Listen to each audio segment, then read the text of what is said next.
Olá, alunos do terceiro ano do ensino médio do Colégio Estadual Professor Vilmar Gonçalves da Silva. Tudo bem com vocês? Tranquilos? Professor Alessandro, professor da disciplina de filosofia. Pessoal, vamos dar continuidade, né, nos blocos de aulas que a gente está ministrando aí dentro da parte de filosofia. Hoje a gente vai falar um pouquinho a respeito de liberalismo, né, todo esse conceito, essa ênfase que se dá, né, a essa palavra liberalismo. Vamos conhecer um pouquinho a respeito das correntes filosóficas desse pensamento, tá? Bom, o liberalismo ele surgiu no século XVII como um conjunto de teorias políticas que sustentaram uma luta estrutural e política contra o antigo regime, ou seja, contra a monarquia absolutista, né? Impedindo aí ou tentando barrar o controle do absolutismo, né? Principalmente aí na Europa. Como teoria econômica, o liberalismo surgiu no século XVIII para conferir uma estrutura conceitual ao novo movimento econômico que surgiu com a alta industrialização iniciada nesse século e consolidada no século seguinte. Ou seja, o liberalismo ele surgiu no século XVII, com maior ênfase dentro da Revolução Francesa, e no século XVIII com maior ênfase no liberalismo econômico, né? Um liberalismo político durante a Revolução Francesa e o liberalismo econômico no século XVIII com o processo de Revolução Industrial, tá? Os principais teóricos do liberalismo clássico são Adam Smith, Alex de Tocqueville e Benjamin Constant. Já no liberalismo do século XX, adaptado às novas demandas de mercado, temos teóricos como Ludwig von Mises e Friedrich Hayek, representantes da escola austríaca de economia que originaram o neoliberalismo e o libertarianismo. Tá? Quando as primeiras ideias ditas liberais surgiram ainda no século XVII, elas vinham de filósofos ingleses, como John Locke, e franceses iluministas, como Montesquieu e Voltaire. O intuito nessa época era derrubar o regime da monarquia absolutista, instituir estados constitucionais de direito na Europa. As ideias mais remotas do pensamento liberal político advêm da filosofia justnaturalista, né, dos filósofos ingleses John Locke, ou seja, para Locke, pessoal, o ser humano ele possui direitos naturais, que são fundamentalmente o direito à vida, à liberdade e à propriedade. Tá? Então, esses direitos eles tinham que ser respeitados, eles tinham que ser cumpridos.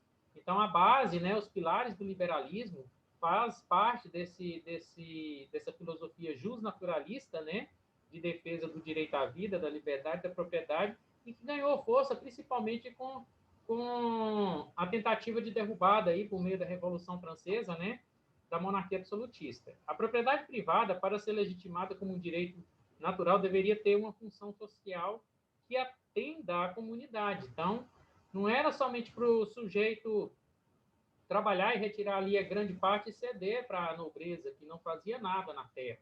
Então, ela tinha que ter uma função social para todos, né? Muito além das ideias justnaturalistas, o liberalismo admite que não devesse haver um sistema opressor que retirasse dos indivíduos a sua liberdade, deixando-os livres na medida do possível para viver e produzirem. Isso que eu acabei de falar para vocês, né? Nesse sentido, surgiu o liberalismo econômico, proposto pela primeira vez pelo filósofo e economista inglês Adam Smith, e ele defendia que o Estado deveria ter o mínimo possível de participação e gestão na economia, pois essa deveria ficar totalmente regulada por si. Então, o próprio mercado controlaria, né, toda a estrutura econômica, tá? Para o economista inglês, haveria uma espécie de mão invisível do mercado econômico que atuaria na regulação de todos os processos econômicos sem necessitar de qualquer interferência externa do Estado, né?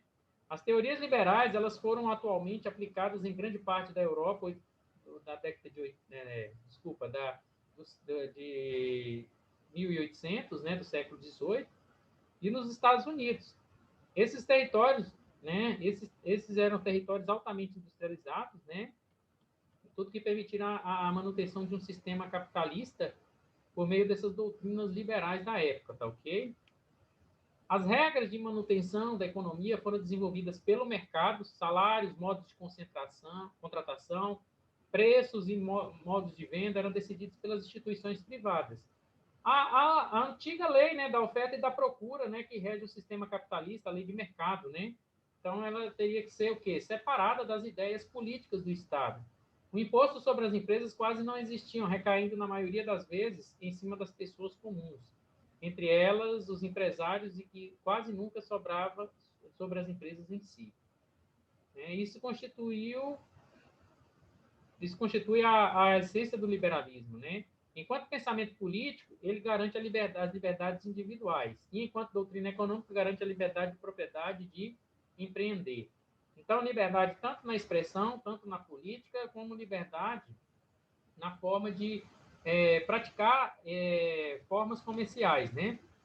Bom, pessoal, essa é uma teoria básica, né? Uma noção básica das ideias e pensamentos liberais, né? Do liberalismo. Na próxima aula, a gente vai estar observando cada um de uma forma mais aprofundada, tanto o liberalismo político quanto o liberalismo econômico, tá? Obrigado a todos pela atenção e pela participação. Espero contar com vocês na próxima aula, tá? Previna-se contra o novo coronavírus, use máscara, use álcool em gel, mantenha o distanciamento e o isolamento social, lave as mãos constantemente, tá? Vamos vencer essa batalha, se Deus quiser, ok? Lembrando a vocês que essa aula, assim como as demais, elas estão disponíveis no meu canal Geocerrado. Sempre que vocês necessitarem dessa e das demais aulas, basta ir no meu canal e buscar a aula, tá ok? Forte abraço e até a próxima.